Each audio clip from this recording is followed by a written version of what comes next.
بسم الله الرحمن الرحيم السلام عليكم ورحمة الله وبركاته مركو هره وسلامتي صحافة مدح بنان marka labaad waxaan doonayaa maanta inaan ka hadlo saddex qodob oo kala ah qodobka koowaad waxaan doonayaa in la hadlo xisbiyada qaranka Jamhuuriyadda Soomaaliland waxaad moodaa bariyaan dambe xisbiyada qaranku inay ku mashquulaan in ashqaas intay xisbi ka soo baxaan xisbi kale ku biiraya inkastoo dastuuriyan ay xaq u leeyihiin multi party systemka sababta ay u qaadanay tahay in qof waliba halkii uu door bido fikirkiisa siyaasiga uu kula biiro haddana waxaa habboon oo qurux badan iyaduna xisaabta laga rabaa inay barnaamijkooda siyaasiga ah xoogga saaraan oo shacbiga u soo bandhigaan oo maanta qorshaha uga yaala waxbarashada caafimaadka tahriibta oo aynu ognahay dhalinyarteennii shaqo la'aanta haysata iyo inay badaha ku daadadayna waxa uga qorshaysan inuu xisbi waliba soo bandhigo ayaa loo baahan yahay marka talabaad qodobka labaad ee loo baahan yahay iyaguna xisaabtuna barnaamijkooda siyaasiga ay ku darsadaan waxa weeye مثلا عاصمة maanta Hargeysa marka aad eegto boqolkiiba 67 ama 75 hadii aan iraahdo dadweynaha ku nool waxay cabaan biyaha booyadu soo dhaamiyaan boqolkiiba 25 baa beebabka ka caba inkastoo madaxda wakaalada biyo marar badan ay sheegaan sanduuqan SDF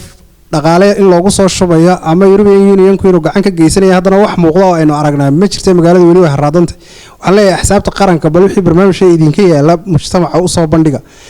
waxbarashada wixii barnaamijka idinka yaala u soo bandhiga caafimaadka wixii barnaamijka idinka yaala u soo bandhiga xoogga saara barnaamijyadiina siyaasadeed ee dalkan iyo dadkan aad doonaysaan talada dalka ku hanataan qodobkaas aan carabka ku haynaa xisaabtan leeyahay xoogga saara ka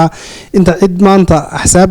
ashqaas idinku soo biirtay xoogga saaraysaan waxa xoogga saartaan barnaamijyadiina siyaasiga saddex xisbi qaranba oo tala guud oo aan u jeedinay talabaad doonayaan maanta inaan ka hadlo waxa weeye doorka dawladaha hoose ee dalka doorashadii u dambeysay 2012 rag badan oo da'yar oo dhalinyaro ah ayaa soo galay runtii waxaan leeyahay mustaqbalkiina siyaasadeed waa u da'yartihiin berrita waxa doonaysaa inaad baarlamaan soo gashaan ama dawladda dhexe aad ka mid noqotaan wixii maanta aad qabataan ee dalkan iyo dadkan aad gashataan ayuunba berrita ku meel mari kartaan oo CV-ga rasmiga ah idiin noqonaya marka waxaan leeyahay hal dadaalo tusaale ahaan haddaan maanta u soo qaato dariiqyada magaalada Hargeysa oo ah caasimadii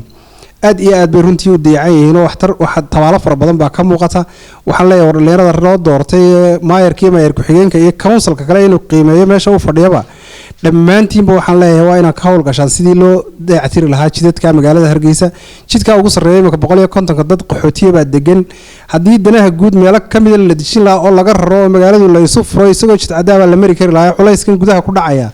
runtii uu qaybsami lahaa wuxuu noqon lahayd magaaladu mid baahda oo fida waxaan leeyahay doorkiini aad bay umadu u salugsantahay dadaal ayaan iyagana leeyahay qodobka ugu dambeeyay doonayaan maanta hadalkii ku soo gabagabeeyay waxa weeye saxaafadda Soomaaliland public iyo private ba halkii ay ka soo bilaabeen markaad eegtay dalku sidii uu ahaa runtii meel aad u hooseysay ka soo bilaabeen meel fiican oo la marinayaa technology-guna waxyaabo fara badan buu idin sahlayaa qodob ayaa muhiima waxa xaq dastuuri waxa uu leeyahay in suxufiga la ilaaliyo xuquuqdiisa aasaasiga ah idinkana dalku xaq ayuu idinku leeyahay wixii halis ku keenaya qarannimadeena ama ka nixinaya bulshadeena reer Soomaaliland daafaha dunida ku nool ama cadowgeena ka farxinaya iska ilaaliya idinkuna ina qortaan in xuquuqdiina la ilaaliyaano waa waajib saaran xukuumadda oo aanu anaguna idinku garab taaganahay marka labada xaq sidii la isu waafajin lahaa inaan ka wada shaqeyno dhammaantiin ayaa inagu wada waajiba